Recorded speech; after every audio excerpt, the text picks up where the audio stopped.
right, y'all. Welcome to the Scott Horton Show. I am the director of the Libertarian Institute, editorial director of antiwar.com, author of the book Fool's Errand, Time to End the War in Afghanistan, and I've recorded more than 5,000 interviews going back to 2003, all of which are available at scotthorton.org. You can also sign up for the podcast feed.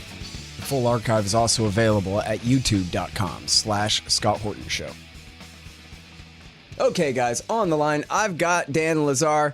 He writes for us regularly at antiwar.com, and this one is called Madman Modley. The Secretary of the Navy gets the boot. Welcome back to the show. How are you doing? I'm fine, Scott. How are you? I'm doing great. Boy, they got a coronavirus crisis inside the U.S. Navy right now. I read this morning that they got a case or two on the Ronald Reagan and the Eisenhower. Both aircraft carriers, and here yours is about the USS Theodore Roosevelt that's been at the center of so much controversy over the last couple of weeks here. But first of all, do you know, is it battleships and submarines and everybody spreading throughout the Navy, or what is the deal? Well, it has to be. I don't know. I don't know exactly, but it has to be the case. And it's the military in general. In fact, the military infection rate now exceeds that of civilian U.S. society. Mm-hmm. And it stands to reason, because in the military, you're in very close quarters. If you're in the infantry, you sleep in bunks with 60 or 100 other people, in a room. Mm-hmm. And if you're on an aircraft carrier, you sleep in triple bunks with incredibly confined space. Mm-hmm. Tiny little corridors. You've got to squeeze past, other sailors, narrow ladders, instead of staircases, et cetera, et cetera. Right. So it's a perfect environment for the nurturing of the virus, which is why the rate is now higher mm-hmm. than it was previously, and it creates a huge political problem, because you now have a military which is a liability rather than an asset in any sense of the word. Mm-hmm. Well, as it always has been, but now that's becoming clear to more and more people, I think. Yeah. And, I read a thing, too, about, it's, as you say, it's clustering around military bases inside this country. I'm sure that's true at overseas bases, too, or, it soon will be true, if not at each and every one of them. But then, especially at the bases here in America, then that means the surrounding communities as well have higher incidences of this thing, and it's spreading from them. Yes, actually, a Pentagon consulting firm predicted that the disease will spread from the bases into the outlying communities across the entire heartland, into the Southwest, California, et cetera. I mean, so the military is now a vector for the disease, mm-hmm. which is very ironic, because you have people like Chuck Schumer, the Democratic leader of the Senate, who is talking about using the military to sort of bring this whole thing under control. But it can't be done, because the military is now an agent for the virus. And it just goes to show where his head is at, too, that he thinks, what is the U.S. Army going to do about a germ anyway? Shoot it? Well, or shoot us for going outside? Schumer is a sad character, and he actually was pleading to place a military man in control of the entire society during the state of emergency. So it goes to show the kind of authoritarian thinking he gravitates to. This is the minority leader of the U.S. Senate. Yes. Man. Yeah, well, and that is kind of a saving grace. This is something that I talked about on the show with William Arkin a few weeks ago, when he'd written this piece about the military's plans for what to do depending on how bad this thing gets. And that was one of the points that he was making, was that the military's not immune to this thing either. And they're worried about their wives and their kids and everything just as well as everybody else is. And it doesn't really make much sense to put them in charge of this, because they'll be as sick as everybody else if it comes down to it. So, if not sicker. Yeah. And now, I read a thing, too, where the Russians apparently had a whole submarine full of guys. And the Roosevelt here, for context, I'm sorry, I kind of skipped this. The Roosevelt is docked right now. It is out of commission. And something like 1,500 or something of their people are infected, and I think I read one had died. No. I believe so. Yes, and I think the total number of infected is a bit lower than that. But the thing is that the virus is hyper contagious. So once a few cases crop on board, crop up on a ship, it tends to race through the entire ship, and it's almost impossible to defend against, because social distancing obviously is just completely unsuitable to a dense warren like aircraft carrier where everybody works inside, not on deck. Yeah, I mean, they call an aircraft carrier like a small city, 3,000 something people living in that ship altogether. Actually, more like 5,000. Oh, okay. And it's a great big city, but it's an underground city because the flight deck is off limits to most of the crew most of the time. Right. So they spend their entire time, inside the ship, breathing each other's air, rubbing shoulders, et cetera, et cetera. Yeah. And so, it's a happy hunting ground for the coronavirus. Well, I'm sorry I did not get a chance to read past the headline the other day, but I did see a headline where it was proposed, I think at military.com. Maybe it was the secretary of I forget who it was. Somebody was suggesting that, you know what? The military, these men are young and strong, and probably the best thing to do would be to go ahead and let them get sick and build up herd immunity and get back to work. Since so few of them are going to die of it, might as well. And maybe for the rest of us, that's a good controlled experiment for, how to move forward from here. What do you think of that? Well, it's like it's a young population, so the infection rate, may not be any higher than or the death rate may not be any higher than say 2%. But they have no ventilators, they have no ICUs, so they'll consign the infectees to their deathbed. And it's one thing to ask a soldier or a sailor, to die in combat. But to ask them to die because of a stupid virus that could be controlled very easily through social distancing and quarantining, well, no one has ever signed up for that. And not only have the sailors and soldiers not signed up for that, but their families, wives, kids, parents, etc., never agreed to that either. So it's so really. And it's to the credit of the United States, it seems to be quite impossible for the U.S. to adopt that policy.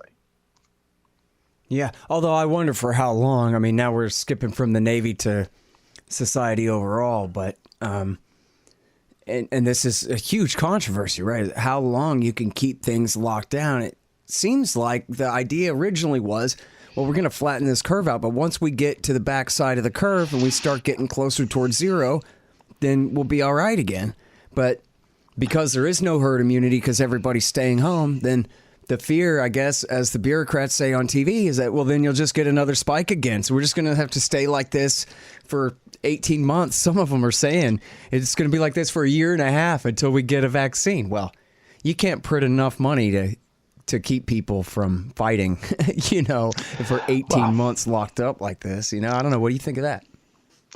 Well, I think I think they're right.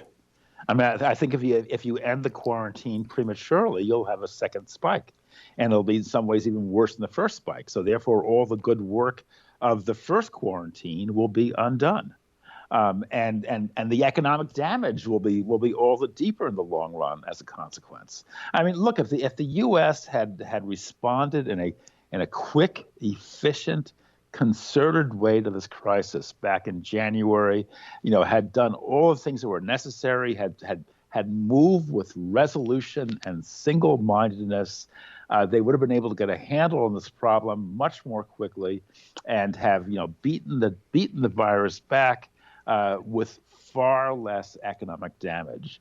But the fact that the Trump administration, that Trump refused to admit that anything was serious was afoot until mid-March, that they refused to take the measures needed to stop this epidemic. The fact that 12 states are still not on lockdown, for reasons I just really can't fathom, except some kind of primitive, individualistic, constitutional prejudice against federal, authority.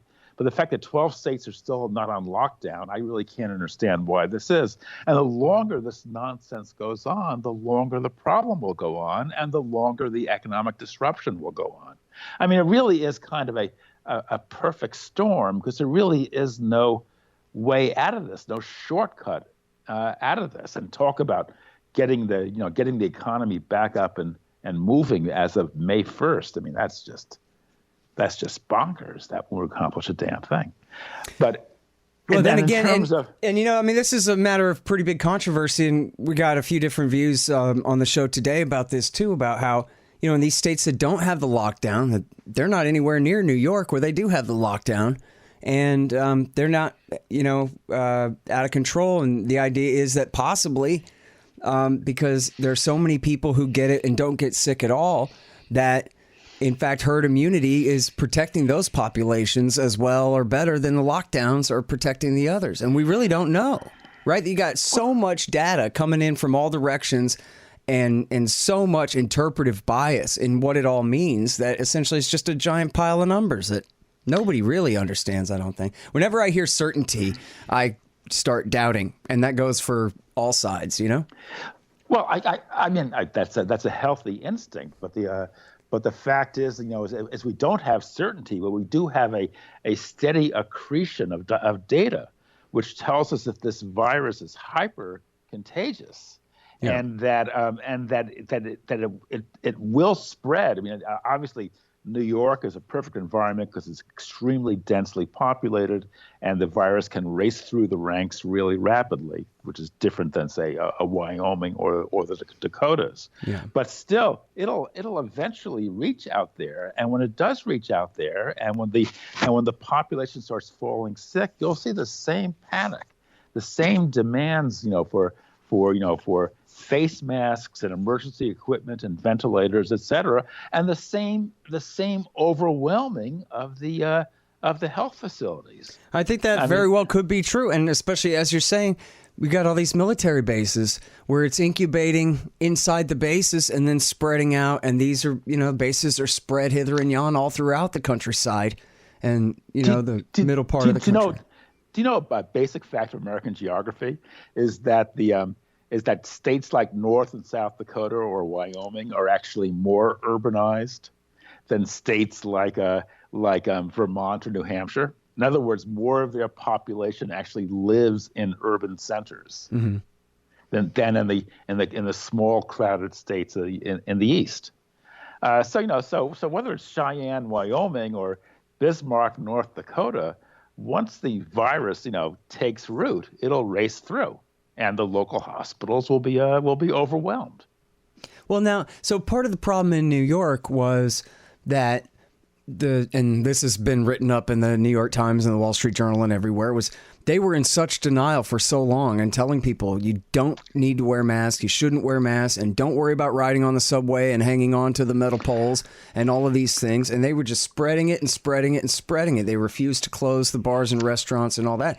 But I wonder, it's hypothetical kind of thing, but if they lift the clamp down, but now everybody knows, wear gloves, wear masks, wash your hands all the time, keep your social distance. Maybe, I heard a suggestion that you could have, companies stay open 24 hours and have 3 or 4 shifts instead of 2 and spread work out and people keep distance. Because, of course, a total lockdown forever, we can only go into so deep of a depression, virus or no virus, before we have real violence break out. Oh, that's true. That's true. That's absolutely true. I mean, but also, remember, I was in New Orleans in the week of March 14th and 15th, and Bourbon Street was crowded. Mm-hmm. The bars were full. The sidewalks were overflowing. They waited way too long to close things down there. Yeah. And in fact, that Saturday night of March 14th, they sent the cops onto Bourbon Street and started closing bars and restaurants and telling people to go home. And they emptied the streets. It was actually that night. If they had taken action a month earlier or 2 months earlier, then the story would be very different. And now New Orleans is a major epicenter Yeah. for the You know what the virus. problem is all of us are amateur epidemiologists, and the real ones are completely full of it and tell outright lies right to our faces, like you shouldn't wear masks and 1 million people are going to die and all these things. And so instead, it's up to you and me to figure out what the answer is here somehow, when we don't know. Well, but first of all, I mean, epidemiologists are MDs and public health specialists, and there are a lot of great people working in that field, using the best science that they can. But those guys aren't on TV, and those guys aren't writing the policies. Well, fine, that's a different story. Yeah. But the epidemiologists themselves are scientists doing great work and trying to figure out what the hell is going on. Yeah. But and all they know is that the virus is super contagious, because it has a lower mortality rate than previous viruses. That's a good thing in a sense, but that means it won't burn itself out the way SARS or Ebola did, but will race through the population all the more rapidly, infecting more people and causing, in total, more deaths.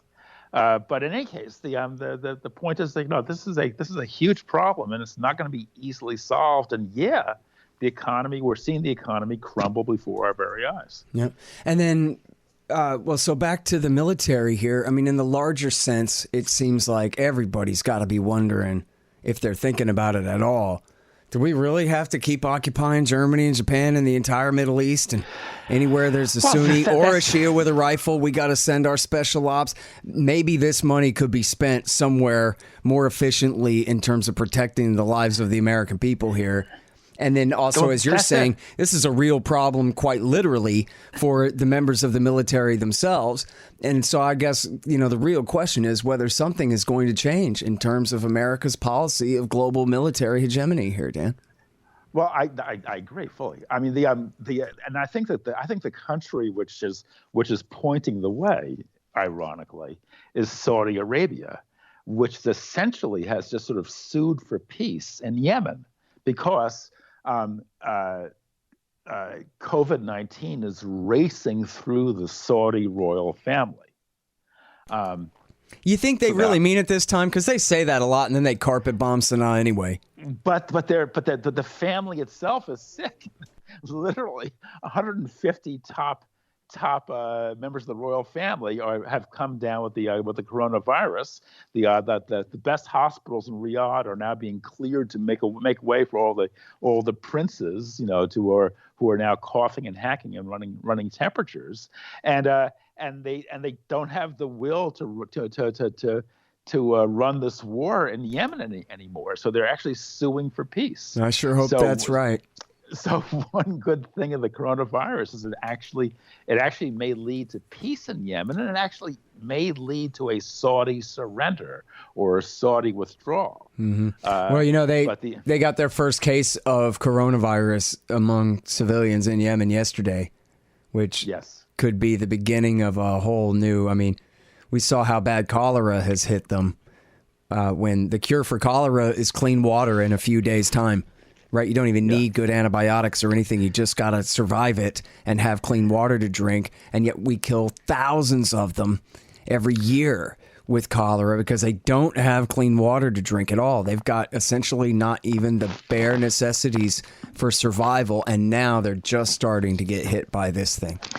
Yes, and the health system in Yemen, which at best was rudimentary, has been devastated by this war, which has been going on for now is in its sixth year.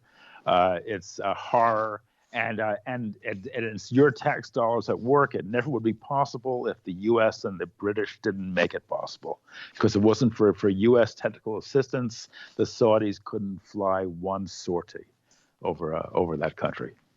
But now the Saudis, though, are suing for peace. Yeah. Which is, well, and the UN, I don't know if it was the Secretary General or somebody proposed a global ceasefire. And since, 9/10 of the wars on Earth are America's wars, seems like it would just take one decision to make that happen. Well, yes, which brings us back to this guy, Tom Modley, the former Secretary of the Navy, who's now the most despised man in America. So he's the one when Brett Crozier, the skipper of the USS Theodore Roosevelt, wrote this 4-page memo to his higher ups, pleading with them to empty the ship, to quarantine the sailors in order to stop the virus in its tracks. I mean, Maudley was so taken aback by what that implied for the U.S. war machine that he flew 5,000 miles to Guam on a private jet, cost $250,000, and then gave this 15-minute unhinged rant over the intercom in which he called Brett Crozier an idiot and naive, accused him of blabbing to the press. But underlying that entire crazy speech was the panic of this Navy secretary who realizes that this huge, fantastically expensive war machine is now useless. It's been laid low. Yes, if there was an emergency, some kind of military attack, they could go into battle with a COVID-19 or no COVID-19, and sailors would get sick, but the ships would keep firing away until the battle was won. But short of that emergency situation, which of course will never arise in the foreseeable future, the Navy is dead in the water. It can't move without making its sailors sicker and sicker. And that goes for the military as well. So the U.S. has no military for all intents and purposes at this moment. Yeah, I even read where they're afraid the troops who were supposed to be withdrawing from Afghanistan, they're staying longer because they can't come home. And then troops that were supposed to deploy, because they rotate out. And even though they're drawing down, they're still deploying new guys there, that they're being held up too. And so... And they've also stopped basic training, but then you have the troops in Afghanistan and the Persian Gulf, and that's one of the most infected regions in the world, and they are suffering from the disease. And in mid-March, Mike Pompeo and Mark Esper, the Secretary of Defense, tried to push through this crazy plan for a military offensive against Shiite militias, which are closely allied with the Baghdad government. And if the plan had gone through, and it appears to have been stopped in its traces, but if it had gone through, you would have had, number one, a huge military explosion in Iraq, which would have very, very well have weakened an already desperately weak government in Baghdad. You would have driven the country, all the more into the arms of Iran, neighboring Iran.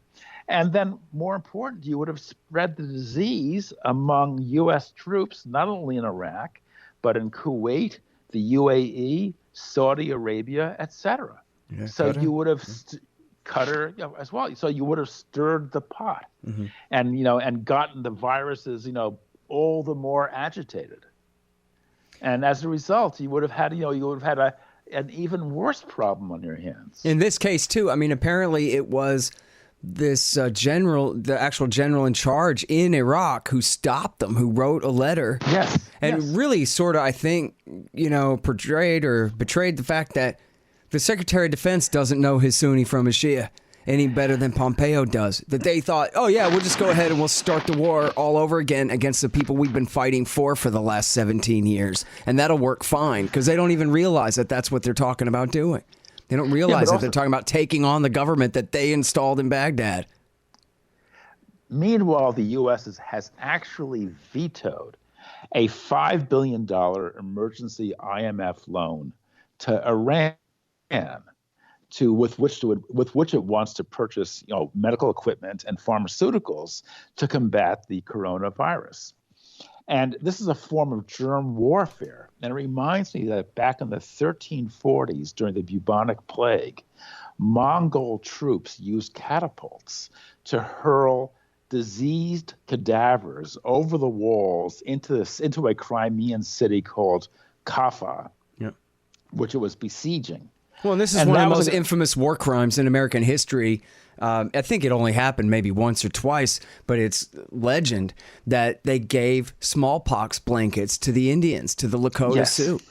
And this is, we'll never live that down. The whites did that to the Indians back in the 1900s. In the 1900s. It was a primitive form of germ warfare. But 19th century, I meant to say, sorry.